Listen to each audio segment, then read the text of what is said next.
Este podcast é apresentado pelo Tecnoblog.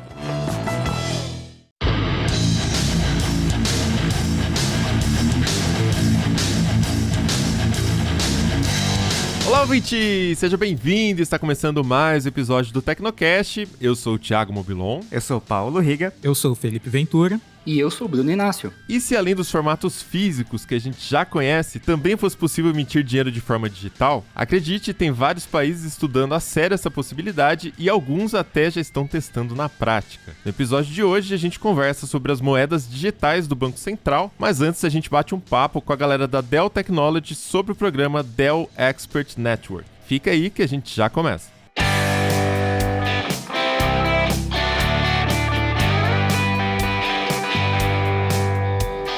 A gente já vem falando do Dell Expert Network há alguns episódios. É o programa de relacionamento da Dell Technologies para profissionais e consultores de TI. E olha só, ele está completando nada menos do que 10 anos de existência. E para a gente conhecer um pouco mais do programa, recebemos hoje aqui dois convidados. O primeiro é o Michel Slongo, que é gerente sênior de vendas corporativas da Dell para pequenas empresas. Fala, Slongo, tudo bem? Tudo bem, boa tarde. Bem-vindo ao Tecnocast. Obrigado. E o nosso segundo convidado é o João Carlos Nogueira Guiral, que é membro do Dell Expert Network e vai poder passar pra gente um pouquinho da experiência, né, do lado profissional ali do TI. E aí, Guiral, tudo bem? Bem-vindo ao Tecnocast. Olá, pessoal, muito boa tarde. Mais uma vez, obrigado pela oportunidade. É um prazer estar aqui com vocês hoje. Bom, então vamos começar aqui já tentando entender, né, Slongo, se você puder contar pra gente um pouco mais, uma visão geral aí do programa, do Dell Expert Network, desde a criação, que ele já até mudou de nome, né, tá completando 10 anos agora,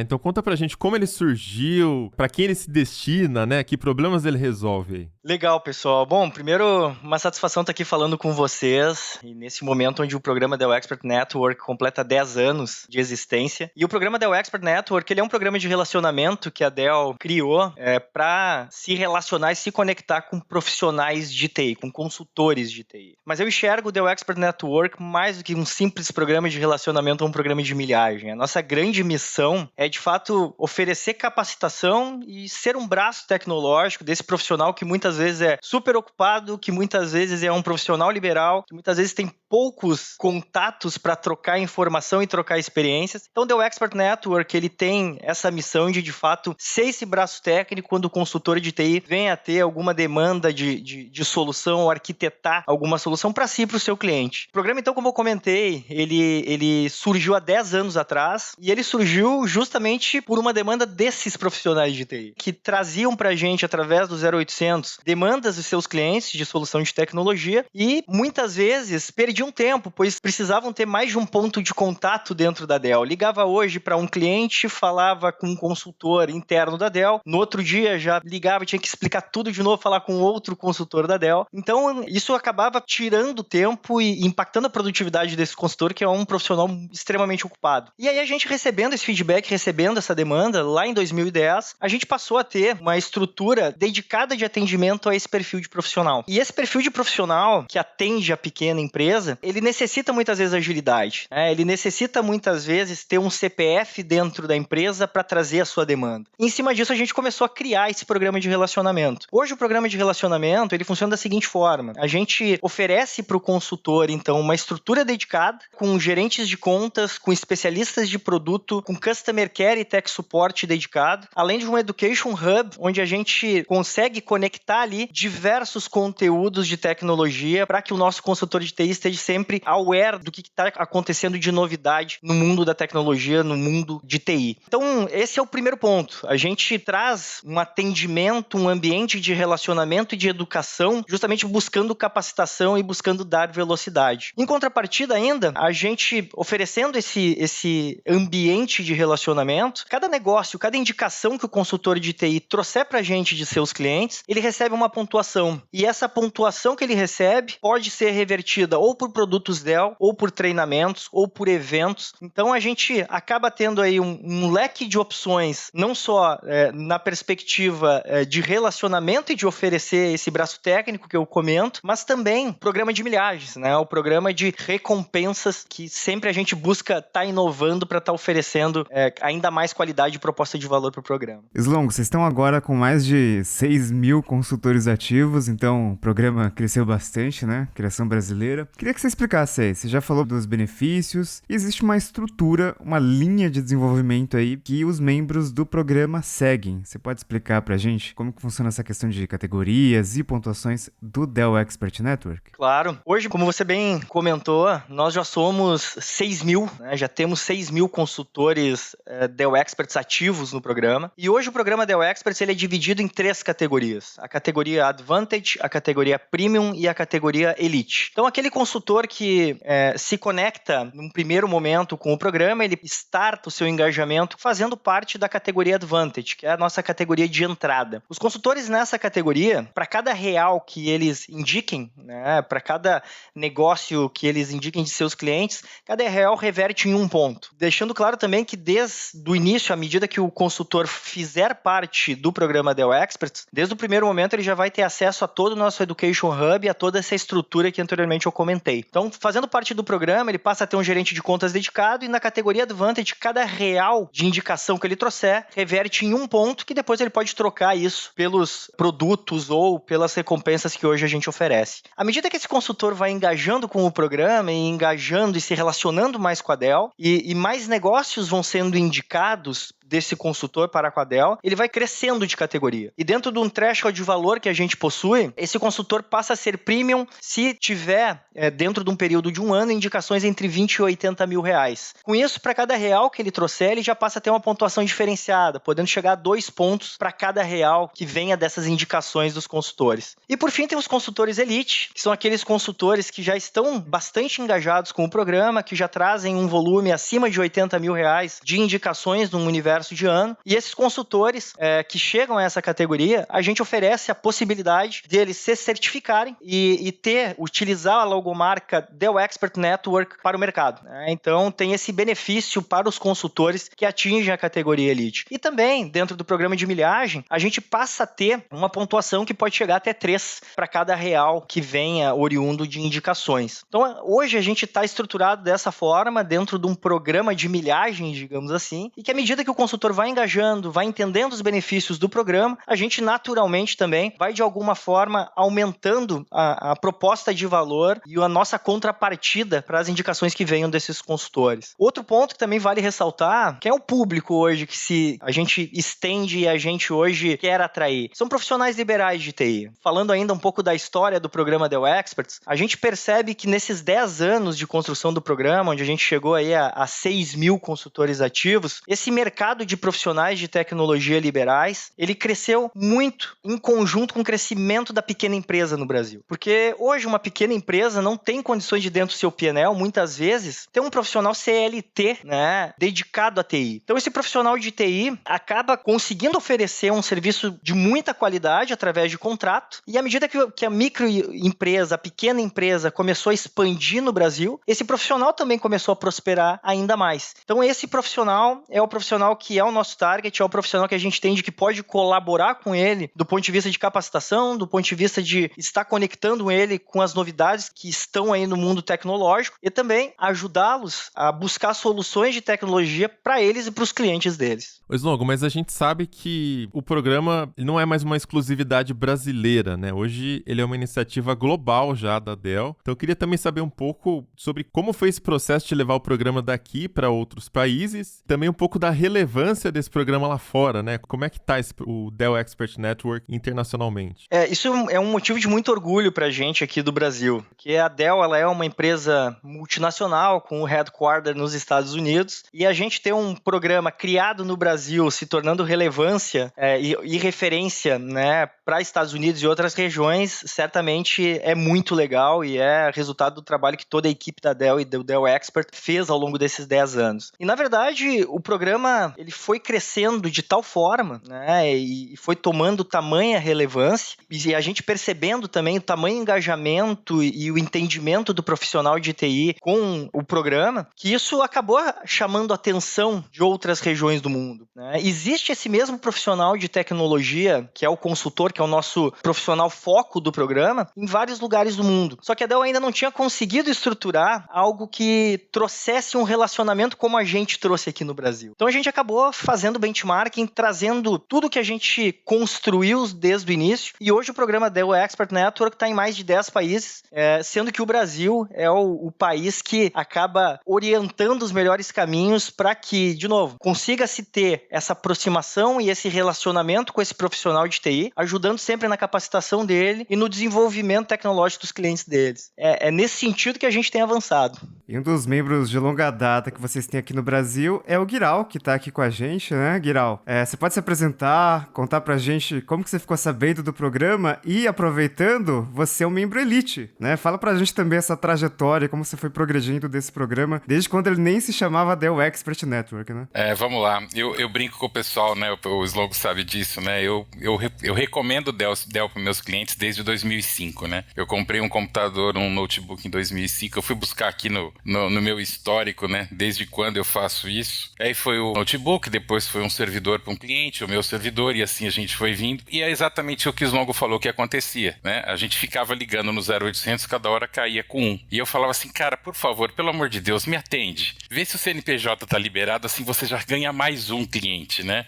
E isso foi acontecendo ao longo do tempo, né? Então, quando o programa surgiu, eu acho que eu já fui pra Elite de uma vez, porque assim, os caras já não me aguentavam mais, de tanto que a gente trazia oportunidades de negócio, porque eu brincava com todo mundo, gente, a gente não pode indicar um produto ou um serviço para um cliente, porque a gente está emprestando a nossa reputação. O cliente confia na gente, né? A gente constrói um relacionamento de muito tempo com o cliente. Eu tenho clientes hoje que já estão com a gente há 15, 16, 17 anos. Então, a gente constrói um relacionamento. Como é que eu vou indicar um produto ou um serviço se eu não tenho confiança na empresa que eu estou colocando ou indicando para esse meus clientes comprar? E então, eu preciso de confiança. Eu preciso entregar alguma coisa para o meu cliente que seja confiável. Eu brinco muito com o Sloan, que eu falo assim, por que eu indico o Dell? Porque eu deito e durmo. Simples assim. Eu tenho que encostar a cabeça no meu travesseiro e saber que eu estou indicando uma empresa confiável, que quando der problema, eu tenho um respaldo técnico, e quando eu preciso desenvolver um projeto, um programa, eu tenho alguém, uma equipe técnica que me dá apoio. Eu tenho todo um mecanismo por trás que me dá apoio e suporte para que eu possa desenvolver todo um planejamento junto com o meu cliente daquilo que é melhor para ele tecnicamente. E eu tenho condições de desenvolver a mim tecnicamente, a minha equipe, me certificar, sabendo que a gente vai estar oferecendo o que é de melhor. Então, desde 2010, é isso que a gente faz. Eu sempre falei para o pessoal, assim, o que você busca no programa da Dell? Conhecimento. Né? Eu não estou aqui, eu sempre falei para todo mundo, a Dell não vai deixar no programa ninguém rico. Ela vai me enriquecer de conhecimento. A equipe vai me dar uma bagagem para que eu possa vender mais e melhor para o meu cliente uma solução técnica. E é isso que eu quero levar para o meu cliente. É isso que importa, é isso que vai levar o nome da minha empresa para frente, é isso que vai levar o nome dos meus técnicos para frente. Queria pegar esse gancho, Guiral, da educação que você falou, né? Essa acho que é uma parte muito importante do programa mesmo. Explica um pouco melhor pra gente como esse pilar te ajudou ao longo desse período que você faz parte do programa, né? Que tipo de conteúdo, de treinamento que a Dell dá que você se lembra, assim, que foram os mais proveitosos nessa jornada? Cara, eu sou suspeito para falar de treinamento, né, e de educação. Eu sou professor universitário, fui coordenador de cursos de pós-graduação. Então, educação e treinamento para mim são base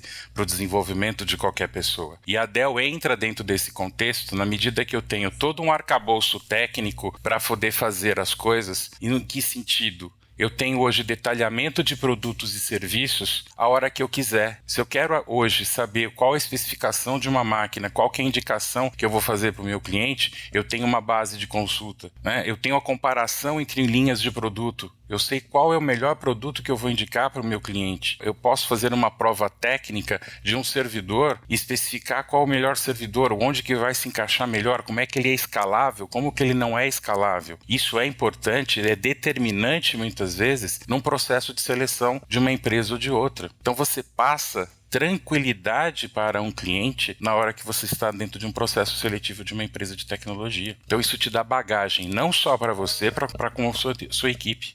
Eu posso falar o que a Dell me entregou hoje de conhecimento. Eu fui uma das pessoas premiadas pela Dell para ir num dos maiores eventos de tecnologia da Dell em 2017. Eu fui para o Dell Technologies. Ou seja, qual a empresa que te dá, em termos de conhecimento... Ter esse contato, né? Não existe isso. E é engraçado, a Dell, sem ela saber ou querer, sem querer, né? Ela criou hoje uma comunidade entre nós, experts, né? Entre a comunidade de experts, nós hoje em torno de 60 ou 70 profissionais, todos os dias... a gente se relaciona, a gente troca experiências, a gente ajuda uns aos outros a resolver problemas todos os dias. E mais do que isso, a fazer negócios entre si. Nenhum de nós domina a tecnologia em toda a sua amplitude, em todo o seu tamanho. Todos os dias a gente troca experiência, todos os dias a gente ajuda uns aos outros a ser melhor em termos de conhecimento. Então, eu falo para todo mundo que quer entrar no programa, o que você está buscando? Se você veio buscar conhecimento, você está no lugar certo. Se você quer enriquecer por dinheiro,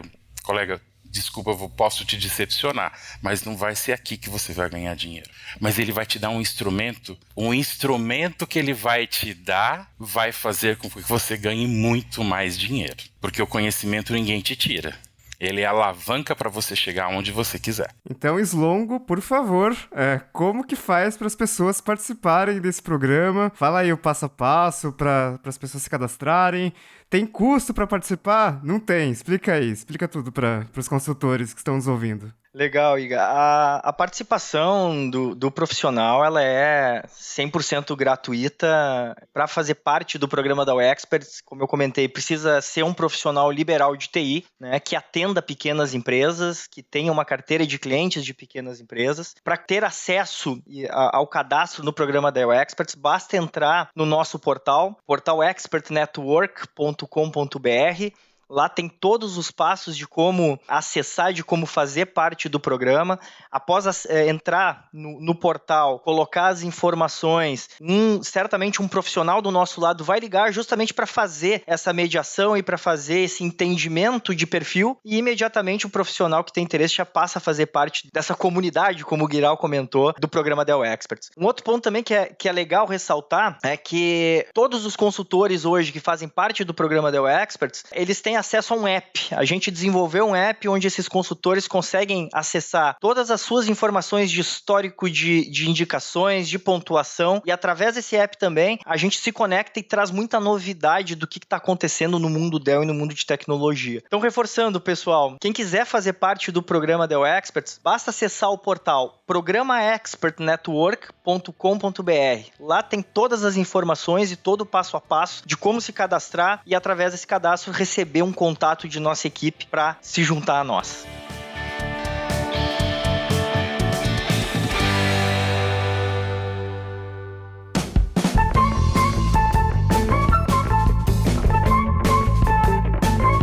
Todo mundo quer ganhar um salário legal, mas essa tá longe de ser a única coisa que mantém o funcionário satisfeito. As pessoas também querem se sentir mais seguras e felizes no ambiente onde trabalham. E pouca coisa deixa a gente mais feliz do que comida, né? Pensando nisso, o iFood Benefícios Zelo chega para trazer uma experiência muito mais simples de vale-refeição e vale-alimentação. Dá para ter os dois num cartão só e contar com a maior rede de cobertura do país. O cartão iFood Benefícios Zelo é aceito em mais de 4 milhões de estabelecimentos físicos e no delivery. São restaurantes, mercados, padarias e muito mais. E as pessoas têm liberdade para decidir onde usar o benefício. Então acesse agora o site benefícios.ifood.com.br para entender como o iFood Benefícios pode deixar empresas, funcionários e o RH ainda mais felizes.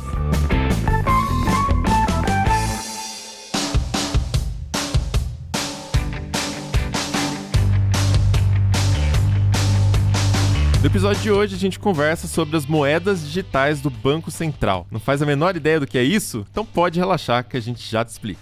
Quando a gente fala sobre moedas digitais, tem algumas associações que são quase sempre automáticas. A gente pensa de cara nas criptomoedas como o Bitcoin, que é a mais famosa de todas, né? A gente pensa também na mineração, que é aquele processo um pouco complicado ali de entender, que envolve uma série de computadores resolvendo cálculos matemáticos complexos para validar transações, né? Então toda aquela coisa dos nodes da blockchain também. Para validar transações com criptomoedas e fazer com que as novas partes delas entrem em circulação. A gente pensa também em descentralização, já que ninguém emite Bitcoin e tem toda uma rede responsável por processar e validar essas transações numa espécie de livro-razão público, que é o famoso blockchain. Ou seja, ninguém é dono do Bitcoin, por assim dizer, né? Ninguém emite essa moeda por livre escolha. Também tem todo o lance das oscilações, que uma hora o Bitcoin tá lá em cima por causa de algum boato qualquer aí, e daqui a pouco tem aquela queda histórica por conta de alguma bobagem que o Elon Musk postou no Twitter. Em resumo, as moedas digitais costumam ser associadas a essas estruturas abertas de validação e transação. À primeira vista, não parecem ter nada a ver com órgãos enormes e centralizadores como o Estado, mas isso é só à primeira vista. O mundo das moedas digitais é bem mais amplo do que só o Bitcoin e todas as coisas que a gente associa a essa rede ou a essa moeda. Então existe algum espaço para que os governos também façam parte desse jogo. Tanto é que diversos países trabalham em alguma etapa do desenvolvimento de moedas digitais próprias. O exemplo mais relevante no momento é a China. O país asiático é o mais adiantado nos testes de uma versão digital da sua moeda oficial, que é o Yuan. Eles completaram também os primeiros testes de implementação, já faz quase um ano, e neles o Banco Popular da China deu 200 yuans para 50 mil cidadãos que foram sorteados. Esse dinheiro ficava disponível numa carteira digital, então a pessoa não precisava nem ter uma conta bancária ali para fazer os testes. E assim, os resultados foram bons, né? Então,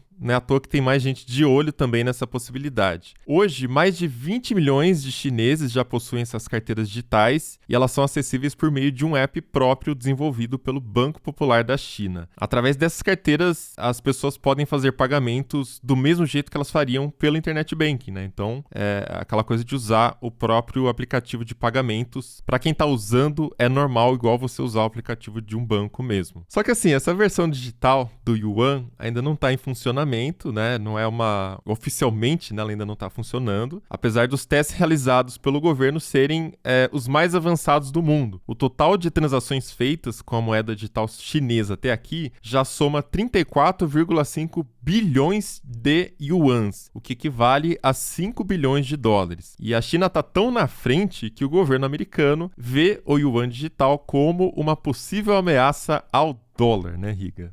Não é só a China, né? Agora tem 81 países trabalhando na criação de versões digitais de suas moedas, de acordo com o Atlantic Council, que é um think tank americano de políticas econômicas, e os estágios variam. Então, alguns, tipo a China, já estão fazendo testes práticos. Outros ainda estão avaliando, estão estudando, como os Estados Unidos. E um desses 81 países aí, pensando em versões digitais de moedas, é o Brasil. Então, desde 2020, estão pensando em implantar um real digital. E os pilares de funcionamento, garantias legais, permissões tecnológicas, enfim, eles já foram divulgados. E atualmente, no momento em que a gente está gravando esse Tecnocast, a previsão do Banco Central é lançar a versão digital da nossa moeda em 2024. Esse prazo já foi 2023, então não sei até quando que eles vão adiar, não sei se no momento em que o pessoal estiver ouvindo esse Tecnocast também já adiou de novo, enfim. Mas tem outros exemplos notáveis também, Estados Unidos e União Europeia, também em fases mais preliminares. O euro digital tem o ano de 2026 como estimativa, então se a previsão do Banco Central tiver ainda certa, o real digital chega antes do euro digital, olha como somos avançados. E outro país em estágio mais avançado ainda no projeto de uma moeda digital é a Nigéria. O Banco Central da Nigéria já definiu as funcionalidades e a estrutura operacional do Naira Digital, que deve começar a ser testada já agora em outubro. E todos esses casos aí de moedas de estados vão meio que contra aquelas associações que a gente falou ali no começo, né? Então, acho que o Bruno Inácio pode explicar melhor que história é essa de moeda digital de criptomoeda, enfim, controlada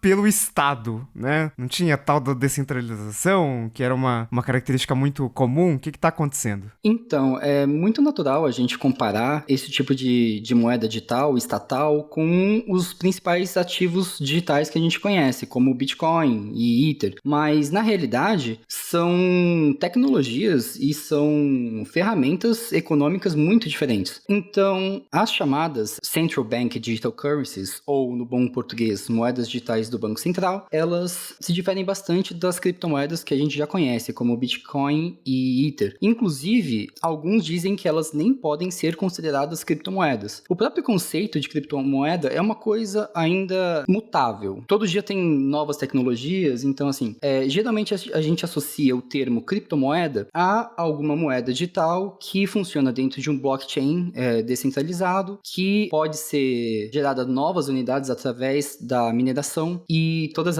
essas características, elas não se aplicam às CBDCs. Essas CBDCs, elas são emitidas por um banco central de um país, assim como qualquer moeda fiduciária como o real, como o dólar, e ela também é gerenciada pelo Banco Central, ou seja, não existe essa característica de descentralização. Tampouco é obrigatório o uso da tecnologia blockchain para a criação dessas moedas digitais. Por mais que a gente pense em moedas digitais sempre junto a redes blockchain, quando se trata de CBDCs, cada país pode fazer o que bem entende. Então, ele não necessariamente tem que usar uma rede que, por definição, é um blockchain. Por esses e muitos outros motivos, as criptomoedas privadas, como o Bitcoin, e as moedas digitais de bancos centrais, elas têm muitas diferenças, tanto técnicas quanto práticas. Na prática, existem duas categorias para elas, as chamadas CBDCs de atacado e a de varejo. A de atacado, que é, por exemplo, o que o Japão está testando nesse momento, são moedas digitais estatais voltadas para transações de grande valor, como empréstimos entre instituições financeiras, bancos e afins. Enquanto as CBDCs de varejo, elas são voltadas para o uso cotidiano, para o uso dos cidadãos, ir no mercado e comprar alguma coisa através de uma moeda digital ou fazer transações online, ou até mesmo enviar uma quantia para um amigo seu. Mas é claro, é sempre bom lembrar que essa tecnologia ainda é muito primitiva. Não existe nada oficialmente implementado no mundo todo, e quando a gente fala em uso cotidiano, a gente está pensando em todas as possibilidades. E como a gente vem falando, né, moeda digital, mas meio que a nossa moeda já não é digital, a gente já não vive desse jeito, e especialmente depois da pandemia, né, que muita gente começou a usar carteira digital, começou a fazer mais transação com cartão de débito, fica essa dúvida, né? A gente já está nesse mundo digital, o que essas moedas digitais de Banco Central podem trazer a mais? É interessante ver que com essas evoluções tecnológicas, a gente acaba acelerando o que em teoria monetária se chama velocidade da moeda. Então, a economia capitalista mais consolidada, né? Você tem aquilo, você tem a emissão de moeda, esse dinheiro vai para os bancos distribuem esse dinheiro de alguma forma, ou empréstimo para a empresa, por exemplo, a empresa paga o salário para o funcionário vai e gasta o dinheiro, e então existe todo um caminho que às vezes é cortado, é reduzido, né? Então é um dinheiro que não vai para a mão de uma pessoa para ir para a mão de outra pessoa, ele já vai direto de forma digital, de um banco para outro, ou às vezes de uma conta para outra no mesmo banco. Com essas mudanças tecnológicas a gente vê isso se acelerando ainda mais, né? O Pix aí, né, para mostrar como isso é possível, de você ter transferência instantânea de um banco para o outro. Então, a gente já vive uma evolução tecnológica do dinheiro, né? A gente vê a velocidade da moeda aumentando cada vez mais, passando por menos intermediários dentro de uma economia. Você tem o cartão de débito, o cartão de crédito, que você tem o estoque de crédito, entre aspas, que as pessoas podem gastar e pagar depois. E aplicativo de pagamento, a gente estava falando sobre a China também é muito pioneira nisso, com o Alipay, com super apps que muita empresa vem tentando imitar aqui no Brasil, que você pode simplesmente usar o celular para pagar, sabe? Você não precisa mais carregar a carteira. Muita empresa aqui no Brasil quer fazer isso. Então, PicPay, Mercado Pago, Ame Digital, uma quantidade bizarra de carteiras, eu tenho todas, porque eu sou viciado em carteiras digitais, e bancos, e conta de banco. A gente fez uma planilha para ver quais pessoas tinham conta em quais bancos. Felipe marcou todas as opções. Umas 30. Ai, meu Deus. Mas é isso, né? E é uma coisa que, ao longo da pandemia, começou a ficar mais acessível. Você começou a ver QR Code de PicPay na TV, sabe? Então, fica essa dúvida. Ok, a gente tá falando sobre moeda digital, mas a moeda basicamente já é digital, assim, na maior parte dos casos. Pô, no show do Milhão, há 20 anos, o Silvio Santos entregava barras de ouro pras pessoas. E agora, o Celso Portiolli faz um Pix, cara. Muito moderno. Tá maravilhoso. Se vocês não estão assistindo o show do Milhão, tá bem legal. Nora Nerd. Inclusive, o Felipe tocou num ponto muito importante: intermediários. Com as CBDCs, ou as moedas digitais de bancos centrais, uma das principais vantagens é justamente eliminar os intermediários das transações financeiras, seja pagamentos ou transações ponto a ponto. Sem instituições, bancos no meio do caminho, as coisas ficam mais rápidas, mais baratas, e não só mais baratas para o consumidor, para quem está pagando, mas mais baratas também para todo o sistema financeiro. Para a gente voltar um pouquinho, a gente estava falando que existem basicamente dois tipos diferentes de CBDC, né? Então você tem a CBDC do varejo e do atacado. A do atacado seria usada entre instituições financeiras e agilizaria o processo de trocar dinheiro entre, sei lá, o Itaú e o Bradesco, por exemplo, ou o Itaú e o Banco Nacional da China, sabe? É uma coisa que agiliza não só a transação nacional, como também internacional. E transação internacional é uma dificuldade que o Brasil tem por causa de uma legislação super complexa. O Banco Central tem a intenção, por exemplo, de internacionalizar o Pix, mas por causa de tanta lei que foi criada ao longo das últimas décadas, isso é um processo mais complicado. Então, quando você começa a rever não só essa questão de leis, como também a tecnologia que está por trás, você consegue agilizar e tornar mais barato, mais econômicos as transações entre grandes instituições financeiras, que é uma coisa que acontece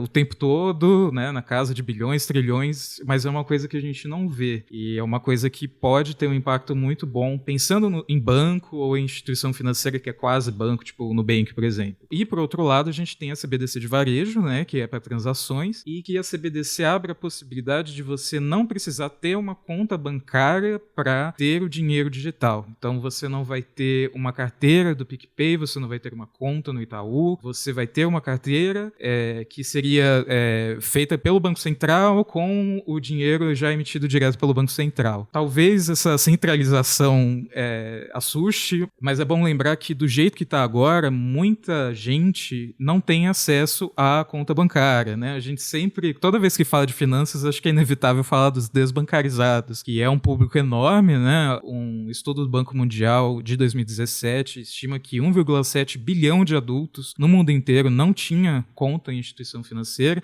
Esse número, imagino, deve ter caído por causa da pandemia. Muitos países acabaram pagando dinheiro, exigindo conta em banco, conta aberta pelo celular, e assim vai, como foi no caso do Brasil. Mas é uma coisa que vem melhorando com fintech, vem melhorando com maior acesso a carteiras digitais também, né, que são gratuito, geralmente, para usar, mas é uma coisa que ainda não resolve o problema, né? Que para muita gente, o único jeito de guardar o dinheiro é debaixo do colchão, sabe? E é uma coisa que, com uma moeda centralizada, você consegue melhorar. Então, você pode, com um celular básico, ter acesso ao dinheiro que já vem direto do Banco Central, não precisa do intermediário do banco, de uma fintech, ou de um banco que representa uma fintech para cuidar desse dinheiro para você. Existe também a questão da segurança, porque se um banco vai à falência, você pode ter alguma proteção ali pelo FGC, pelo Fundo Garantidor de Crédito, mas nem sempre é o caso. Então, dependendo da instituição financeira, se ela acaba, né, porque geralmente é uma coisa assim do nada, né, o Banco Central chega e fala, ó, acabaram as operações dessa empresa, a pessoa pode se ver, sei lá, como na época do Collor, com a poupança sequestrada, sabe? De repente o seu dinheiro sumiu. Nesse caso, você não fica à mercê aí de uma fintech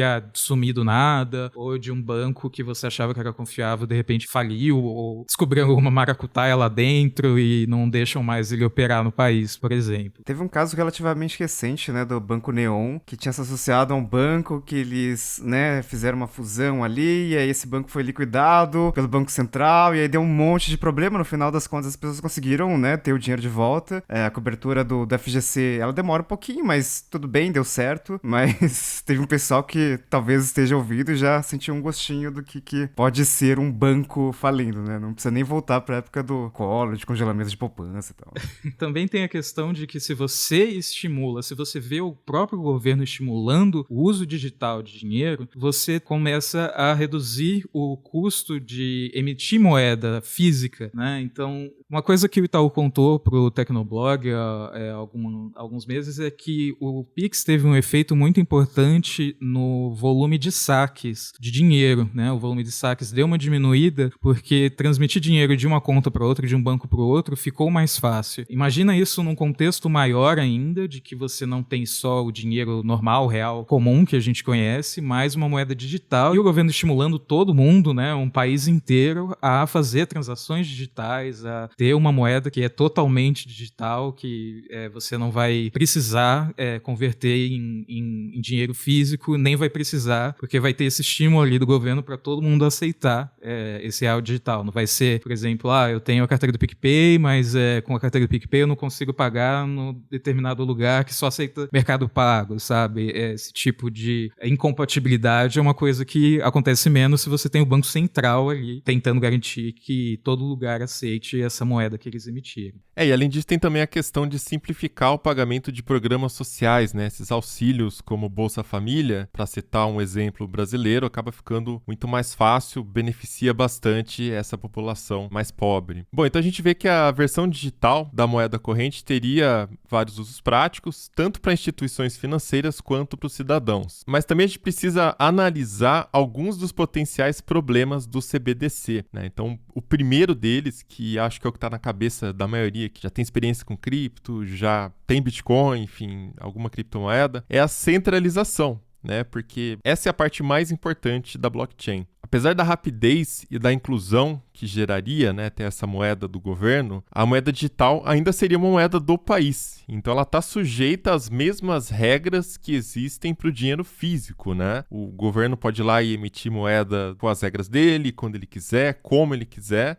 Então tem o lado bom e o lado ruim disso, né? Bom para quem confia, ruim para quem sabe os benefícios de ter uma moeda descentralizada. E pensando em um cenário com vários países já emitindo os CBDCs e a moeda digital já bastante difundida também, poderia ocorrer algumas situações onde o CBDC forte emitido por um país estrangeiro substitua o CBDC local. Por exemplo, o dólar americano digital poderia substituir o real aqui do Brasil, sei lá, ou de um país muito menor, né, que tem ali um estado em decadência. A gente já até vê isso acontecendo um pouquinho, né, com dólar e tal, até com criptos hoje em dia, mas nesse caso seria realmente com a moeda digital do governo. Eu acho importante lembrar algumas coisas. Por exemplo, uma moeda digital do Banco Central, o CBDC, ela não necessariamente é lastreada na moeda fiduciária do país. Ou seja, um real digital, ele tem um valor que não é necessariamente vinculado ao valor do real físico. Os preços dessas duas moedas, a física e a digital, elas operam de uma maneira similar, mas ao mesmo tempo de jeitos diferentes. É difícil a gente analisar essa situação como um todo, justamente porque toda essa tecnologia ainda está numa fase muito experimental. O principal exemplo que a gente tem é a China com o Yuan digital. O Yuan digital, ele segue quase o mesmo preço do Yuan físico, mas não é exatamente o mesmo preço. No caso de um real digital, a gente espera que essa premissa também seja verdade. Eu espero que eles façam um bom serviço e façam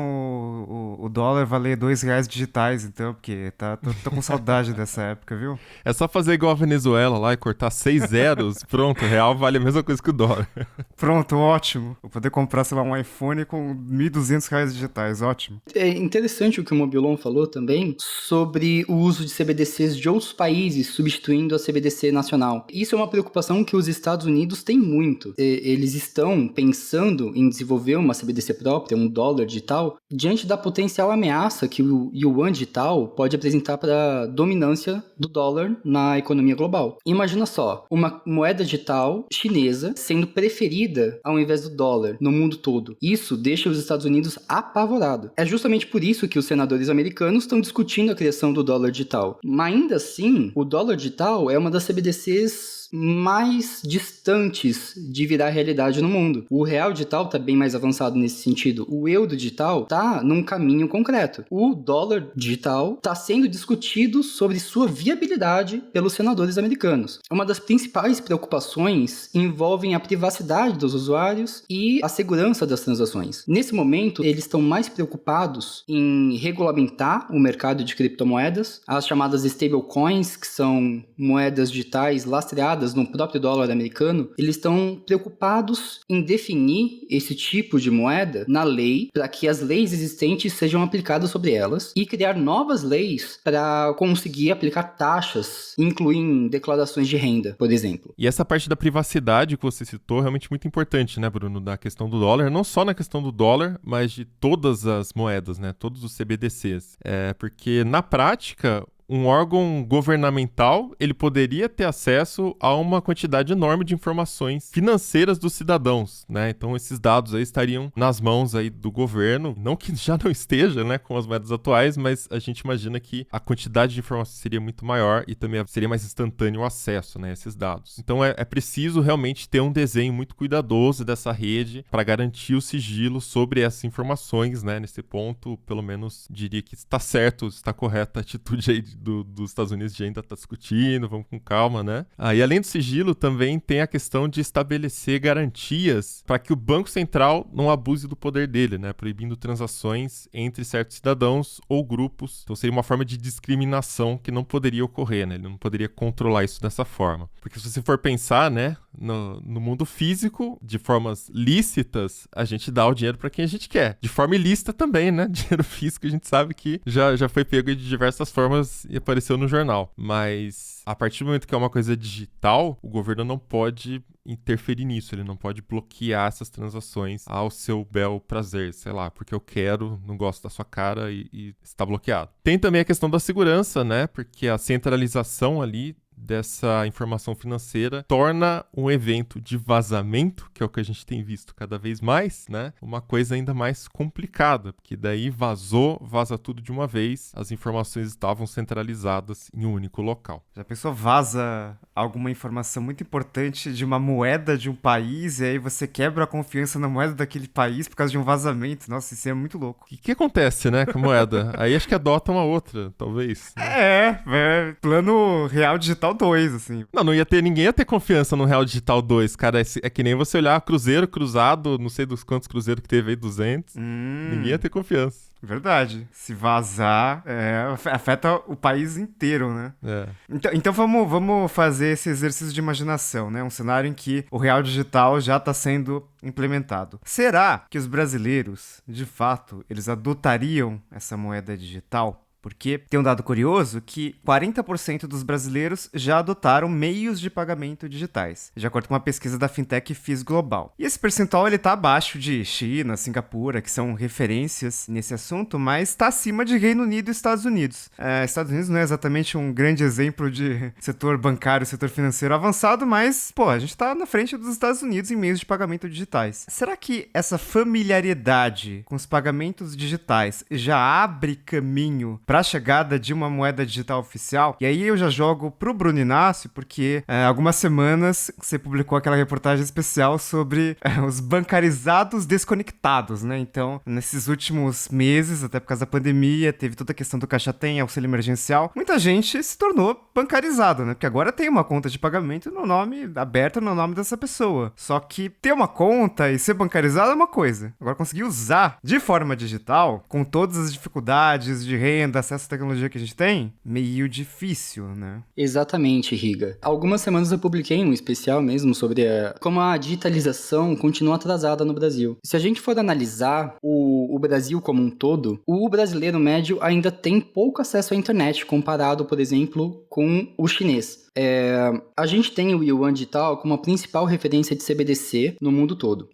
Seria mais avançada, aqui já teve testes concretos de implementação, aqui já teve transações, muitas transações inclusive, já concretizadas. Porém, o chinês, de maneira geral, ele tem até mais familiaridade com a digitalização do sistema financeiro do que o brasileiro. E mesmo assim, um dos principais desafios que o governo chinês enfrenta com a implementação do Yuan Digital digital é fazer a população aderir a isso. Por isso, durante meses, desde outubro de 2020, a China vem trazendo sorteios e eventos comemorativos no qual ele distribui valores simbólicos até grandes valores como $50 no yuan digital para que os chineses comecem a usar tanto a carteira digital emitida pelo Banco Popular da China quanto a moeda digital estatal deles. Caraca, fizeram um PicPay estatal, né? Tipo, distribui dinheiro pra galera pra ver se usa a tecnologia aí.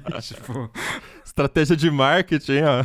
É tipo isso mesmo. A população precisa conhecer o yuan digital, a população precisa gostar do yuan digital, a população precisa compreender como ele funciona. Mas, ainda assim, a adesão é baixa. No Brasil, eu imagino que esse problema deve ser ainda mais acentuado. De acordo com a pesquisa Tecnologias de Informação e Comunicação de 2019, 45% das famílias cuja renda é de até um salário mínimo no Brasil não possuem nenhum tipo de acesso à internet. Se a gente for olhar para o Brasil como um todo, 28% dos domicílios ainda são totalmente desconectados. Então, como que a gente pode fazer um real digital vingar no Brasil, de verdade? Se esse real digital poderia só funcionar para os grandes centros urbanos ou para as classes B e A. Enquanto a gente vem falando sobre a adoção de moedas digitais, a gente também vê um movimento paralelo que é dos países, justamente alguns que vêm testando as CBDCs, falando que criptomoeda que não pode, né? Acho que um dos principais exemplos é a China, né? Que vem fazendo todo tipo de combate, derrubando lugar que minera criptomoeda, impedindo a empresa de usar energia elétrica barata para fazer isso. Mas a gente tem alguns países experimentando um outro caminho, que é, em vez de fazer uma moeda digital do Banco Central, usar as criptomoedas que já existem, no caso do Bitcoin. Então, o caso mais emblemático aí é de El Salvador, que em setembro começou a usar o Bitcoin como moeda oficial. Teve alguma confusão lá no início, tinha algumas pessoas que não queriam, falou que complicou a vida, mas é uma tentativa de ver se dá certo, né? O presidente, o rapazão que eu tava falando, Nayib Bukele, diz que ao adotar o Bitcoin isso pode criar empregos, criar a inclusão financeira, a questão lá dos desbancarizados, que a gente sempre volta, porque lá no país cerca de 70% da população não tem conta bancária, então a ideia seria que através do Bitcoin, de uma tecnologia que já existe, que o El Salvador não precisa se preocupar em criar uma moeda digital própria para fazer isso, seria uma forma de incluir as pessoas que atualmente estão desbancarizadas. Tem a questão também muito forte de transferência internacional. Uma das vantagens que a gente tinha mencionado da CBDC era isso, que poderia agilizar e tornar essas transações mais baratas. E no caso de El Salvador, 20% do PIB é constituído de remessas internacionais. Então, quando você pensa nesse aspecto, né, que o país depende muito de dinheiro que vem de fora, você adotar o Bitcoin, que é igual, né, em El Salvador, no Brasil, na China, teria essa vantagem, né, de já ser uma moeda internacional. O problema é que o Bitcoin, pelo menos para mim, é muito mais uma reserva de valor do que uma moeda de fato, porque o preço dispara, depois despenca, depois dispara de novo, então fica difícil você basear a sua economia num ativo que é tão volátil assim, sabe? E tem a questão de que os países, eles geralmente determinam, né, a política monetária, a política fiscal, e você meio que abdica um pouco desse poder, porque você é muito mais difícil controlar o Bitcoin do que uma moeda que o próprio país emite. Então, essa discussão vai muito longe, porque a gente pode lembrar, por exemplo, da questão de economia dolarizada, né? Tem alguns países que adotam o dólar americano como moeda oficial, e aí tem algumas vantagens ali, né? Você troca uma moeda, talvez, fraca por uma moeda que é mais forte, que é o dólar americano, que é aceito em vários lugares, mas, justamente como você falou, né, Felipe, tem essa questão da moeda influenciando a política monetária, a moeda como instrumento para influenciar a política monetária. Então, você perde perde um pouco ali da autonomia de um banco central, no caso de El Salvador, né, adotando o Bitcoin. Então eles bitcoinizaram a economia e não sei, a gente vai ver os resultados disso em breve, eu acho. Vocês tocaram nos pontos muito importantes e curiosos. A adoção do Bitcoin em El Salvador é uma coisa sem precedentes no mundo. Ele foi a primeira nação soberana a fazer isso na face da Terra, e a população, enquanto alguns viram isso como algo positivo, muitos viram isso como algo negativo. El Salvador, ele é um país que está dolarizado já há muitos anos, e isso traz problemas para a população local. Uma vez que o dólar é gerenciado pelo Banco Central Americano, a economia de El Salvador fica muito dependente das decisões do Federal Reserve. E a população, nesse momento, está indo às ruas em El Salvador, protestando, queimando caixas eletrônicos de Bitcoin, descontentes e com medo de que o mesmo pode acontecer com o Bitcoin. Tratando-se de uma criptomoeda descentralizada, a população de El Salvador enfrenta exatamente o mesmo problema que enfrentava com o dólar. O governo não tem nenhuma influência sobre o preço, sobre como o ativo se comporta, e a população acha que isso pode agravar a crise econômica que já está bem feia no país.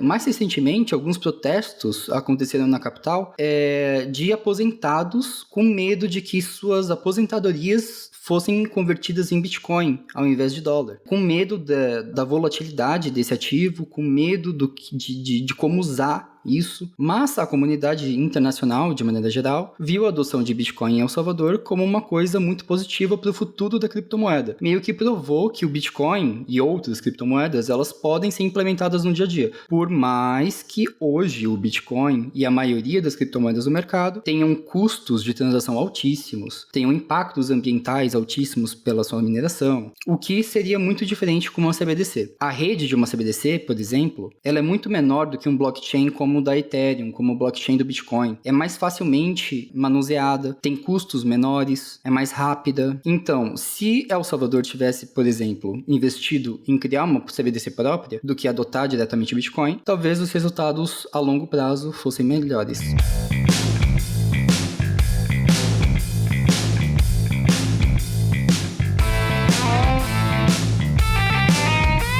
Bom, no final das contas, eu acho que a regra que vale é similar à regra que a gente já vê também com moedas, né? O pessoal que não estava vivo na fase de transição ali para o plano real não sabe, mas antes do real virar a moeda oficial do país, a gente teve a URV, que era uma moeda transitória, né, que fazia essa conversão. Então, o sucesso do plano real, ali nessa fase, não foi necessariamente por causa de uma característica da moeda, por conta de uma coisa técnica. Ele foi porque o governo encontrou uma forma de tapear a população, né, no bom sentido, para fazer com que a população voltasse a acreditar no dinheiro, inventando essa unidade monetária de transição, né? Para daí, quando o real de fato entrou em operação, a gente já estava acostumado a não ficar o dia inteiro passando de novo ali o rolinho com preço no mercado, né? Ou de pegar o salário e sair gastando adoidado, porque amanhã já vai ter outro valor, né? Então, assim, por mais que você tenha uma estrutura super incrível, como é o caso do blockchain, tecnologia, é incrível, a gente não é esse o ponto, né? Que nem o Felipe falou, o Bitcoin é uma moeda muito volátil, ele serve mais como reserva de valor, ele tem várias limitações ali na questão da velocidade de transação, isso está sendo endereçado também, mas hoje tem essas questões. Por mais que seja tecnológico, por mais que seja analógico, sempre vem antes de tudo o fator confiança, né? O quanto as pessoas acreditam naquilo. O Bitcoin mesmo no último ano que começou a explodir, né? A quantidade de pessoas usando, colocando dinheiro lá como uma forma de reserva de valor, justamente porque as pessoas estavam enxergando que esse momento de pandemia ia desencadear uma série de ações governamentais no sentido de socorrer as pessoas mais vulneráveis, ou seja, imprimir dinheiro que no médio e longo prazo gera inflação, que já está acontecendo, né? Então, como você se protege dessa inflação? Colocando seu dinheiro em uma moeda mais forte. Até hoje, essa moeda costumava ser o dólar, né? O Bruno até observou muito bem ali que os Estados Unidos têm muito medo de que a moeda digital da China ocupe esse espaço no mercado global, até porque a economia chinesa vai passar o PIB americano em algum momento, as previsões falavam de 2030, já não sei mais onde estão, né? E o próprio governo chinês vem falando e vem tomando medidas para que a moeda chinesa seja adotada mais amplamente no exterior, ou seja, aumente o interesse das pessoas em comprar o yuan ou o que seja o yuan digital agora, né? Então tá virando uma briga aí de, bem aspas aqui, né? As criptomoedas governamentais. Pode ser um caminho que a moeda chinesa pode, talvez, né, tomar a preferência da população. Mas, enfim, independente da parte tecnológica ou da parte dinheiro em papel, dinheiro tradicional, CBDC, o primeiro passo é realmente que as pessoas tenham interesse, tenham confiança naquela moeda. Pode ser um real digital e as pessoas podem amar e adotar muito rapidamente, como aconteceu com o sistema do Pix. Só que a diferença é que se o Pix cai, no outro dia você usa de novo, você não tem esse medo. Agora, se um real digital da vida começar a cair, já não sei se as pessoas vão ter tanto interesse em continuar colocando ali as suas reservas, né, e trocar pelo real digital. Aí pode ocorrer problemas mais catastróficos, como o Riga brincou ali agora há pouco. Eu quero estar gravando um Tecnocast daqui a uns 10 anos, falando sobre golpes com real digital, porque com o Pix foi muito rápido, muitos novos tipos de golpe foram inventados, teve até mudança nas regras do Pix, limite aí. Vamos ver se com o real digital, como que os criminosos vão lidar com essa moeda. Então é isso, vamos chegando ao final de mais um episódio do Tecnocast. E conta pra gente se você já usa alguma criptomoeda, né? Ou não usa, não sei. Se você confiaria deixar o seu dinheiro numa moeda digital, num real digital, num yuan digital, dólar, né? Sei lá qual opção aí que você preferir comentar. Manda pra gente seu comentário para tecnocast@tecnoblog.net ou comenta lá no Twitter marcando o @tecnocast. Se você quiser continuar o papo com a gente nas redes, em todas eu sou @mobilon, @PauloRiga, @VenturaFelipe. E no Twitter eu sou @Bruno_G. Este Tecnocast foi produzido pelo Josué de Oliveira, editado pela Raquel Igni e a arte da capa é do Vitor Pádua. A gente fica por aqui e voltamos com outro episódio semana que vem. Até lá. Tchau. Até a próxima. Tchau!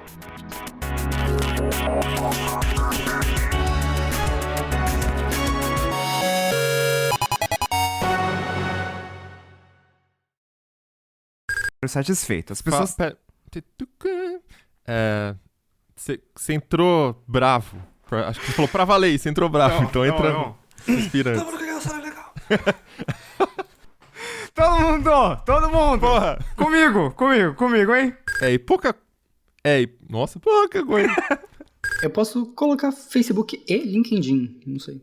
Cara, fala uma rede social que pelo menos funciona, que tá no ar, não sei. O Riga Facebook ficou... voltou. Mas que rede social que tá no ar? O Riga, eu tô observando porque da outra vez o Riga também ficou inconformado com isso. Inclusive, o meu @ no Twitter chama Bruno e Bruninho 86. Tá pior. Vai indo embora. Não, mas eu vou segurar mais. Imagina que você Mais é a Mariah próximo. Carey agora cantando. Tchau. Pera aí, gente. Deixa eu me preparar pra tchau. Aconteceu a mesma coisa da outra vez. É só tchau. É só tchau. Aconteceu a mesma coisa da outra vez, eu esqueço. Tchau.